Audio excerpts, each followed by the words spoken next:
Kylian Mbappe আসার পর ভিনির সাথে ক্লাবের বেড়েছে দূরত্ব, আর রদ্রিগো তো জায়গায় হারিয়েছেন মূল একাদশ থেকে। এমনকি এমবাপের ইনজুরিতেও সুযোগ হয়নি তার। একসাথে দুই ব্রাজিলিয়ানের সাথে রিয়ালের এমন আচরণে সেলেসাও ফ্যানরা আশাহত হলেও ভিনি রদ্রিগো ঠিকই আছেন বহাল তবিয়তে। দুজনের কেউই এখনই ছাড়ছেন না সান্তিয়াগো বার্নাব্যু। ভিনির সাথে রিয়ালের সমঝোতার খবর এরই মাঝে ছড়িয়ে পড়েছে। এবার জানা গেল রদ্রিগো না বলেছেন টটেনহ্যামকে। ইংলিশ ক্লাবটি তাকে দলে ফেরাতে চাইলেও ব্রাজিলিয়ান এই তারকা সরাসরি ডিনাই করেছেন সেই অফার। জানিয়ে দিয়েছেন এমন কোনো ক্লাবে তিনি যেতে চান না যেখানে তার ট্রফি জেতার কোনো সম্ভাবনা নেই। রিয়াল মাদ্রিদের নিজের অনিশ্চিত ভবিষ্যৎ জানার পরও রদ্রিগোর এমন সিদ্ধান্তে বেশ অবাকই হয়েছেন ভক্তরা। তবে তাদের আশার খবরও আছে খানিকটা।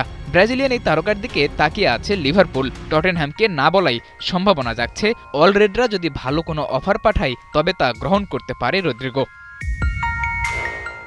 ব্রাজিলের ২৪ বছর বয়সী এই ফুটবলারের সাথে রিয়াল মাদ্রিদের চুক্তি আছে এখনও প্রায় ৩ বছর। ২০১৯-এ রিয়াল মাদ্রিদে যোগ দেওয়ার পর থেকে ক্লাবটির জার্সিতে খেলেছেন ২৭০টি ম্যাচ, ৬৮ গোলের পাশাপাশি আছে ৫১ অ্যাসিস্ট। তবুও সাবো আলোনসোর গুডবুকে নেই ব্রাজিলিয়ান এই ফরওয়ার্ড।